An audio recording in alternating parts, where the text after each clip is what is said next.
दोस्त, हम सबको मान लीजिए प्लान करना आता भी है, लेकिन हमारे लिए सबसे बड़ी प्रॉब्लम पता क्या होती है कि उसको स्टार्ट कैसे किया जाए, शुरू कैसे किया जाए। और सबसे बड़ा पॉइंट होता है उसका सेल क्लोज कैसे किया जाए, मतलब उस प्लान का एंड कैसे किया जाए। दोस्त, ये सबसे बड़ी समस्या होती है कि प्लान को शुरू कैसे किया जाए, क्योंकि प्लान की शुरुआत में सबसे इंपॉर्टेंट पार्ट होता है कि उस बंदे का माइंड ओपन करना, ताकि वो प्रॉपरली आपके प्लान को सुने। उसके लिए सुनना सबसे इंपॉर्टेंट होता है, आपका बोलना इंपॉर्टेंट नहीं है जितना उसका सुनना इंपॉर्टेंट है। तो उसको पहले सुनने के लिए प्रिपेयर करना, ये बहुत इंपॉर्टेंट पार्ट होता है। अब देखिए, मान लीजिए हमारे पास अलग अलग तरह के लोग बैठते हैं। जैसे मान लीजिए आपके सामने एक मार्केटिंग करने वाला नेटवर्कर कोई बैठा हुआ है, तो आप उसके प्लान की शुरुआत कैसे करें। तो थोड़ा सा मैं आज आपको यही प्रॉब्लम बताने लगा हूं कि हमें उसकी शुरुआत कैसे करनी है प्लान की, और हमें उस सेल को क्लोज कैसे करना है, मतलब एंड प्लान का कैसे करना है। तो इस पे थोड़ा सा डिस्कशन करते हैं दोस्त, क्योंकि ये सबसे इंपॉर्टेंट पार्ट मुझे लगता है। हमारे पास सारी प्लान की इंफॉर्मेशन होती है, लेकिन यही नहीं करना आ रहा होगा तो उससे रिजल्ट नहीं निकलेगा। तो शुरुआत कैसे की जाए, मान लीजिए मैं 2-3 एग्जांपल लेके आपको समझाता हूं। आप कोई भी एग्जांपल यूज कर सकते हैं। जैसे मैं कैसे करता हूं, मैं वो आपको बताता हूं। जैसे मान लीजिए मेरे सामने कोई नेटवर्कर बैठा हुआ है, तो मैं प्लान की शुरुआत कैसे करता हूं। मैं उसको सिंपल कहता हूं, सर मार्केटिंग में आज तक हमने हजारों कंपनियां देखी हैं सर। सभी कंपनियां तेल, शैम्पू, कॉस्मेटिक का सामान, हेल्थ प्रोडक्ट, प्लास्टिक का, खेती बाड़ी का, आयुर्वेदिक, 1000 कंपनियां वही कर रही हैं सर। लेकिन यहां पे थोड़ा सा एक डिफरेंट फेस है सर, ये एजुकेशन है। यहां पे सबसे इंपॉर्टेंट चीज क्या है सर, किसी का कुछ जाने वाला नहीं है, किसी का कोई नुकसान होने वाला नहीं है, कोई लायबिलिटी नहीं है, कोई आप पे उंगली भी उठाने वाला नहीं है। एक व्हाइट कॉलर सिस्टम है सर, और एजुकेशन है, हर घर की जरूरत है। पहले समय में लोग कहते थे रोटी कपड़ा मकान चाहिए, और आज लोग कहते हैं घर में एजुकेशन चाहिए। बच्चों के खाने, घर के खाने से भी ज्यादा एजुकेशन जरूरी हो गया सर। तो एक एजुकेशन बेस्ड सिस्टम है सर। तो आप इसको ध्यान से सुनिएगा। बच्चों को तो एजुकेशन मिलेगा ही, लेकिन अगर हमें समझ में आ गया तो हम अपने परिवार के लिए, अपने बच्चों के लिए बहुत बड़ा फ्यूचर क्रिएट कर सकते हैं। तो इस तरह से मैं एक नेटवर्कर के साथ शुरुआत करता हूं। मान लीजिए मेरे सामने कोई जॉब क्लास बंदा बैठा है, तो मैं कैसे शुरुआत करता हूं। मैं कहता हूं यार आज हम धक्के खा रहे हैं, आप भी खा रहे हैं, मैं भी धक्के खा रहा हूं, हम सब धक्के खा रहे हैं। किसके लिए खा रहे हैं, ताकि हमारे बच्चों को धक्का नहीं खाना पड़े, उनके लिए कोई फ्यूचर बनाना है, कोई रास्ता बनाना है। तो दोस्त, ये एक ऐसा प्रोजेक्ट है एजुकेशन का। अगर हम बच्चों को तो एजुकेशन मिलेगा ही, लेकिन अगर हमारी समझ में आ गया तो हम अपने परिवार के लिए बहुत बड़ा फ्यूचर बना सकते हैं, बच्चों के लिए बहुत बड़ा रास्ता बना सकते हैं। मान लीजिए कोई पेरेंट मेरे सामने बैठा है, मुझे उसको सिर्फ एजुकेशन के बारे में बताना है, तो मुझे शुरुआत कैसे करनी है। तो उसमें मैं कहता हूं सर ये एक बहुत बड़ा एजुकेशन का प्रोजेक्ट लॉन्च हो रहा है, जिसको सेंट्रल गवर्नमेंट ने भी अभी अवॉर्डेड किया है। एक्चुअली ये एक ऐसा एजुकेशन का सिस्टम है जो हमारे बच्चों की एजुकेशन की हर प्रॉब्लम को सोल्यूशन कर देगा, और बच्चों को स्ट्रेस फ्री एजुकेशन सिस्टम में ले जाएगा। आज हमारे बच्चों के ऊपर बहुत स्ट्रेस है सर, लेकिन ये बच्चों को स्ट्रेस फ्री कर देगा। ये इस एजुकेशन में ये बेहतर रहेगा। तो इस तरीके से मैं अलग अलग कैटेगरी के साथ अलग अलग तरीके से शुरुआत करता हूं, ताकि वो सुनने के लिए तैयार हो जाए। ये था स्टार्टअप। लेकिन हाउ टू क्लोज। अब क्लोज कैसे करना है। अब क्लोजिंग में अलग अलग कैटेगरी के लोग होंगे। मैं कुछ 4-5 चीजें आपको बताने वाला हूं, जिसमें आपको वो सबका नॉलेज होना जरूरी है। आपको जहां पे जो जरूरी लगे वो आप इंप्लीमेंट कर सकते हो, वो आप बता सकते हो, और अपनी सेल को क्लोजिंग की तरफ लेके जा सकते हो। कैसे, क्या क्या है वो, चलिए सबसे पहले उसमें क्या क्या जरूरी है मैं आपको वो बताता हूं। क्योंकि कुछ लोग आपके सामने मार्केटिंग से नेगेटिव लोग भी बैठे होते हैं, या मार्केटिंग को थोड़ा सही नहीं समझ रहे होते, तो उनको कैसे बताना है। उनको ये बताना है कि सर आज तक हमने 1000 कंपनियां देखी है मार्केटिंग में, ये कंपनी डिफरेंट कैसी है, मैं आपको वो भी बता देता हूं। मार्केटिंग में हमने 1000 कंपनियां देखी है, लेकिन सभी प्रोडक्ट बेस्ड कंपनियां देखी है। तेल, शैम्पू, कॉस्मेटिक का सामान, हेल्थ प्रोडक्ट, प्लास्टिक का, खेती बाड़ी का, आयुर्वेदिक, 1000 कंपनियां वही कर रही हैं सर। लेकिन यहां पे बेस क्या है, एजुकेशन। आज अगर मैं आपको ये बोलूं सर मैं तेल शैम्पू बेचता हूं, मेरे साथ चलिए मिलके बेचेंगे, तो क्या आप मेरे साथ चलेंगे? नहीं, आप मुझे अवॉइड करके चले जाएंगे सर। लेकिन अगर मैं आपको ये बोलूं आप अपने सर्कल में लोगों को एजुकेशन बता दीजिए, क्या आप बता सकते हैं? इजीली बता सकते हैं, क्योंकि एजुकेशन बताना एक रिस्पेक्टफुल काम है। देश का प्रधानमंत्री भी ये काम कर सकता है। और एजुकेशन आप किसी के घर में भी लेके जा सकते हो। आप डीसी के घर जाओ, एसपी के घर जाओ, डीएसपी के घर जाओ, सीएम के घर जाओ, या पीएम के घर जाओ, किसी के घर में जाके भी एजुकेशन रिस्पेक्टफुली प्रेजेंट कर सकते हैं। दूसरा कारण क्या है सर, मार्केटिंग में लोग फेलियर क्यों हो जाते हैं। मार्केट में 1000 लेकिन लोग फेलियर हो जाते हैं, क्यों हो जाते हैं, उसका भी कारण आपको बता देता हूं सर। मार्केटिंग में जितनी भी कंपनी आती है सर, 99% कंपनियों में कॉमन चीज होती है कॉस्टली प्रोडक्ट। 10 रुपए की चीज 100 रुपए में बेची जाती है, ताकि उसमें से 30 से 40% पैसा लोगों में बांटा जाता है। 10 रुपए की चीज 100 रुपए। अब कोई चीज महंगा है सर, तो उसको लेना भी मुश्किल है और देना भी मुश्किल है, दोनों चीजें मुश्किल है। लेकिन यहां पे सबसे इंपॉर्टेंट क्या किया गया, cost effective education. Cost effective कैसे होगा, जो एजुकेशन बच्चे को 50,000 खर्चा करके मिल रहा है, वो वही एजुकेशन यहां पे बच्चे को सिर्फ 5,500 में मिल रहा है। या जो एजुकेशन बच्चे को लाख रुपए खर्चा करके मिल रहा है वो 11,000 में मिल रहा है। अगर हमारे बच्चों ने 10% भी इस एजुकेशन का यूज कर लिया, मान लीजिए सिर्फ 2 चैप्टर ही सीख लिए, तो हमारे बच्चों के पैसे वसूल हो गए। हमारे बच्चे के 5 मार्क्स भी बढ़ गए तो हमारे बच्चे के पैसे वसूल हो गए। मतलब ये इतना कॉस्ट इफेक्टिव वे से होगा। और कोई चीज सस्ता है सर तो उसको लेना भी आसान है और देना भी आसान है। तीसरा सबसे इंपॉर्टेंट पॉइंट क्या है सर, जिसकी वजह से लोग फेलियर होते हैं, कि वहां पे नॉर्मल कंपनी में हमें सिर्फ ज्वाइन नहीं करना पड़ता, हम एक दुकानदार बन जाते हैं। सिर्फ ज्वाइन नहीं करना होता, हमें हर महीने उसके प्रोडक्ट खरीदने पड़ते हैं, बेचने पड़ते हैं और फिर हमें कमीशन मिलता है। सामान खरीदा, सामान बेचा, कमीशन ले लिया, सामान खरीदा, सामान बेचा, कमीशन ले लिया। मतलब एक री इन्वेस्टमेंट उसमें काम कर रहा है। यहां पे क्या है दोस्त, ना कुछ खरीदना है ना कुछ बेचना है, ना खरीदना है ना बेचना है। तो पैसा किस चीज का आ रहा है? पैसा आ रहा है प्रमोशन का। आप एक एजुकेशन कंसल्टेंट की तरह काम कर रहे हो and getting money for that. आप एक एजुकेशन कंसल्टेंट की तरह काम कर रहे हो, लोगों को एजुकेशन के बारे में बता रहे हो और उसका पैसा बना रहे हो। अगर मैं मार्केटिंग में देखूं ना दोस्तों, इसकी वजह से मैक्सिमम लोग फेलियर हो जाते हैं। जो सेल परचेज, अगर मैं मार्केटिंग की बात करूं तो प्रोडक्ट बेस्ड कंपनी में क्या होता है, मान लीजिए मेरा टारगेट है 5 लाख का, अब 4 लाख का परचेजिंग हो गया पूरी टीम में, अब लाख रुपए का परचेजिंग बचा और आज लास्ट डे है, तो मैं क्या करूंगा, मैं अपना 1 लाख का परचेजिंग करूंगा और स्टॉक को डंप कर दूंगा। अब इस वजह से बहुत सारे लोग फेलियर होते हैं। लेकिन यहां पे एजुटेक में क्या हो गया, ना खरीदना है ना बेचना है, तो पैसा सिर्फ एजुकेशन प्रमोशन का आ रहा है। एजुकेशन कंसल्टेंट की तरह आप काम कर रहे हो और पैसे कमा रहे हो। वहां पे एक री इन्वेस्टमेंट प्रोसेस काम कर रहा है, हर महीने कुछ ना कुछ डालना पड़ेगा। यहां पे कुछ ना खरीदना है ना बेचना है, तो री इन्वेस्टमेंट का बात ही नहीं, सवाल ही पैदा नहीं होता। वहां पे लोग फेलियर क्यों होते हैं? वहां पे एक चीज और है जिसकी वजह से लोग फेलियर होते हैं। टाइम लिमिट है, टारगेट है, टारगेट पूरा होता है तो कमीशन आता है, टारगेट पूरा नहीं होता कमीशन भी नहीं आता, लेवल भी नीचे हो जाता है। लेकिन यहां पे क्या है दोस्त, no time limit no target. इसका क्या मतलब है? अब जैसे हमने बात करा प्रेजेंटेशन के दौरान, अगर आप सोचिए एजुकेशन में 2 लोगों को लाना है, 2 लोगों को एजुकेशन प्रमोट करना है, तो कितनी देर में किया जा सकता है? मुझे लगता है 1 दिन में। अगर हर आदमी 1 दिन में कर दे तो 12 दिनों में 8,190 का एडमिशन हो चुका होगा, 12 दिनों में। अगर हफ्ते में भी कैलकुलेट कर लिया जाए, चलो कंफर्टेबल कर लेते हैं, हफ्ते भर में 2 लोगों को एजुकेशन बताया, तो भी हर बंदा अगर हफ्ते में भी 2 लोगों को एजुकेशन प्रमोट करता जाए तो 12 हफ्तों में 8,190 एडमिशन हो जाएंगे। लेकिन हमने प्रेजेंटेशन में क्या लिया, 1 महीने में 2। हर बंदा महीने भर में भी 2 लोगों को बता रहा है, तो 12 महीनों में 8,190 हो जाते हैं, 62 लाख रुपए आ गया 12 महीनों में। सही है, ये तो हमने सबने कैलकुलेट किया। चले हम सोचते हैं हम इतना भी नहीं करेंगे भाई, हम तो पहले अपने बच्चे के लिए लेंगे, उसको पढ़ाएंगे, वो पढ़ेगा, उसका प्रोग्रेस होगा, उसका प्रोग्रेस देखेंगे और अगले साल 2 लोगों को बता देंगे। अगर इतना भी सोच लिया जाए तो क्या हो सकता है वो देखते हैं। मतलब मान लीजिए हमने साल भर में भी 2 लोगों को बता दिया, अपने बच्चे की प्रोग्रेस देखे साल भर में, मेरे को लगता है यार इससे बुरे हालात तो नहीं हो सकते। अगले साल तो वो बच्चा ही शायद अपने साथ 2-4 को ले आएगा, 10 को ले आएगा। लेकिन अगर ये भी कैलकुलेट कर लिया जाए, हर आदमी साल में भी 2 लोगों को बताए, 12 महीनों का काम 12 सालों में हो जाएगा। मतलब 12 सालों में 8,190 आ जाएंगे, 12 सालों में 62 लाख रुपए आ गया। अगर 62 लाख रुपए को 12 सालों के साथ भी डिवाइड कर लिया जाए तो दोस्त 40,000 महीने का बन जाता है। मतलब एक नॉर्मल जॉब से अच्छा ये हो गया कि साल भर में 2 लोगों को एजुटेक का एजुकेशन प्रमोट कर दिया जाए। तो आप बताइए इससे बेहतर क्या हो सकता है दोस्त? ये हमारे लिए बेस्ट अपॉर्चुनिटी कैसी है, मैं आपको वो भी बताता हूं।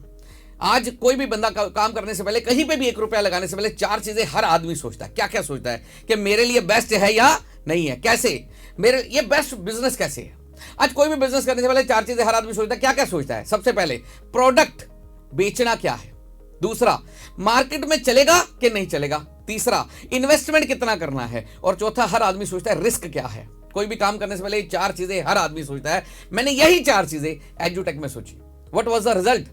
तो दोस्त जब मैंने सोचा प्रोडक्ट, तो हमारा प्रोडक्ट क्या है? Education. And education is a unique product. अगर आप 500 परिवारों को जानते हैं दोस्त, मुझे एक ऐसा बताओ जो बच्चों को नहीं पढ़ाना चाहता कि सभी पढ़ाना चाहते हैं?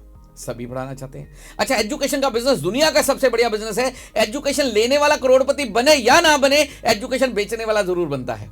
आप किसी की भी बात कर लीजिए, आज जितने एमएलए हैं, जितने एमपी हैं, सब स्कूल कॉलेज खोल रहे हैं, कारण एक ही है, उनको पता ही है बिजनेस कभी रुकने वाला नहीं है।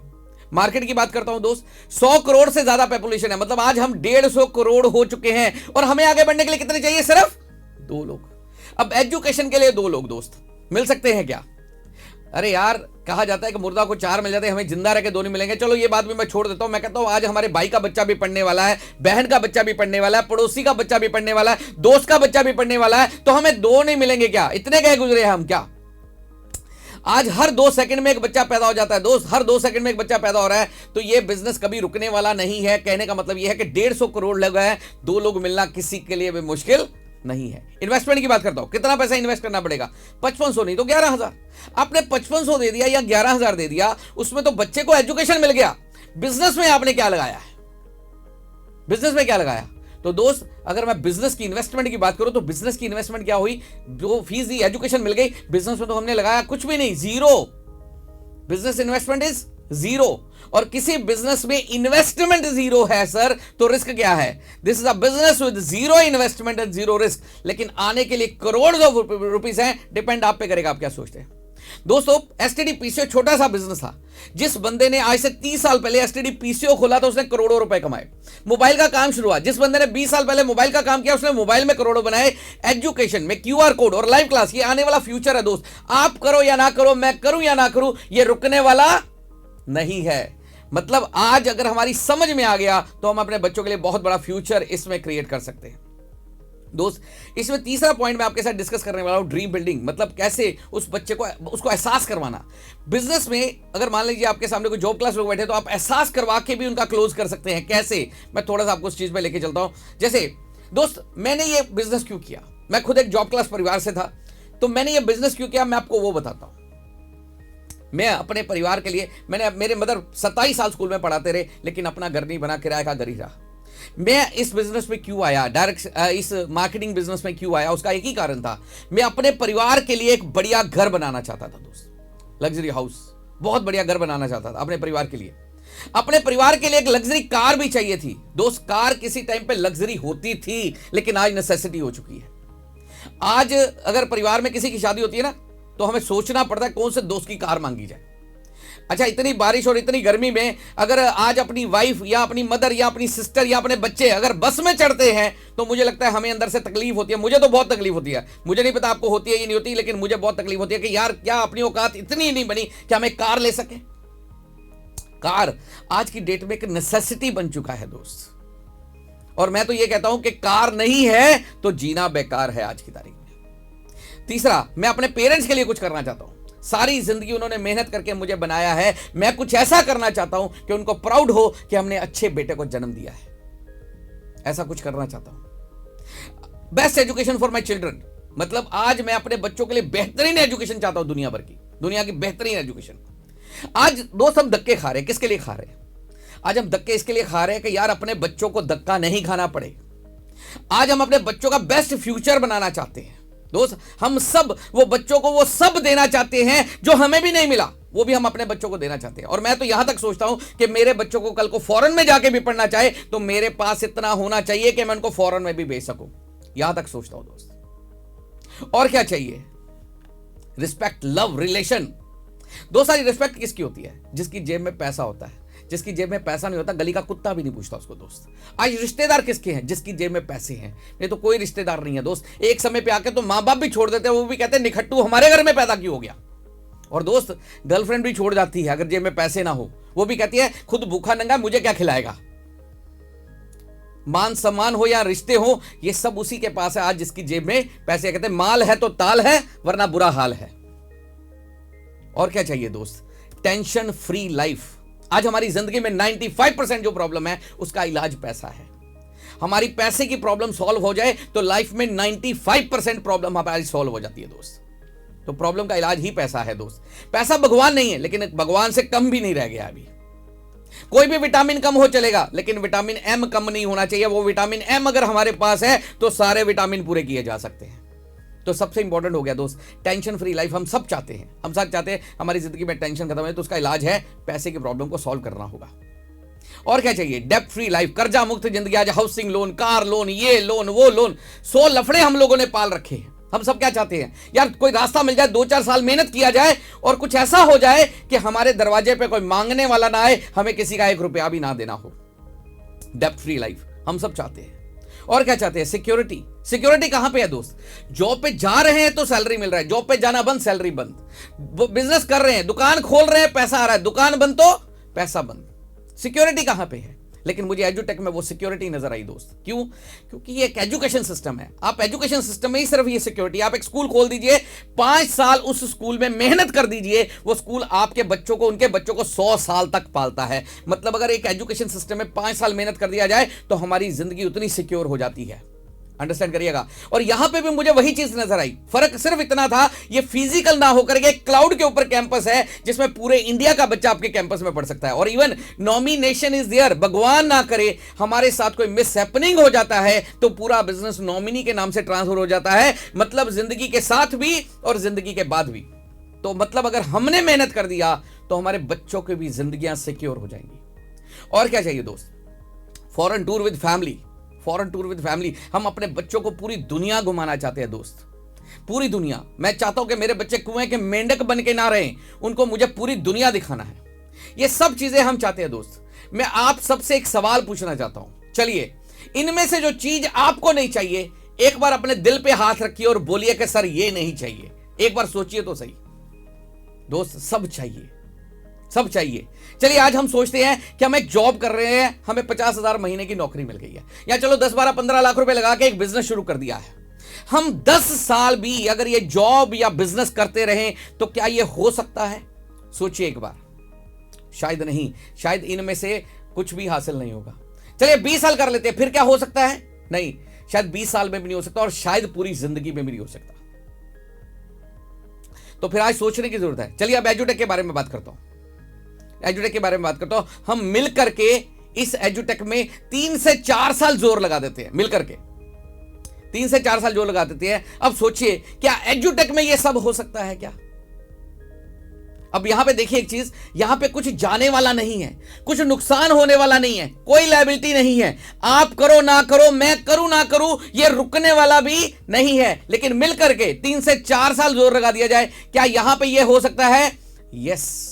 अगर आपके दिल से आवाज आती है यस हो सकता है, तो फिर सोचने की नहीं, करने की जरूरत है दोस्त। और ये सिस्टम शुरू हो चुका है दोस्त। यहां पे डिसीजन की भी बहुत वैल्यू है। फैमिली सिक्योरिटी क्या है? नॉमिनेशन है यहां पे, लेकिन डिसीजन की भी बहुत वैल्यू है। कैसे? जैसे मान लीजिए ये काम शुरू हो चुका है, अब आपने दो लोग, ए और बी, ए ने बी और सी 2 लोगों को बताना था। अब मान लीजिए बी वाली जगह खाली है, आपने डिसाइड कर दिया, ज्वाइन कर लिया। अब ए के पास कोई और आ गया, कहां जाएगा? ऑब्वियस से नीचे चला जाएगा। और लेट, और अगर आपने लेट कर दिया तो क्या ये बी वाली जगह रुकेगी क्या? नहीं, वो रुकेगी नहीं। आप लेट करेंगे तो आप शायद उसके बाद आ जाएंगे, उसके नीचे चले जाएंगे। और लेट कर दिया तो शायद उसके भी नीचे चले जाएंगे। अब तीनों में फर्क क्या है दोस्त? मान लीजिए आप ये तीसरी पोजीशन पे आए, 1 या 2 दिन का डिफरेंस क्या बन जाता है? आफ्टर 1 ईयर अगर हम इसको कैलकुलेट करें, देखो फीस तीनों ने दी, बी ने भी दी, उसके तीसरे पॉइंट वाले ने भी दी।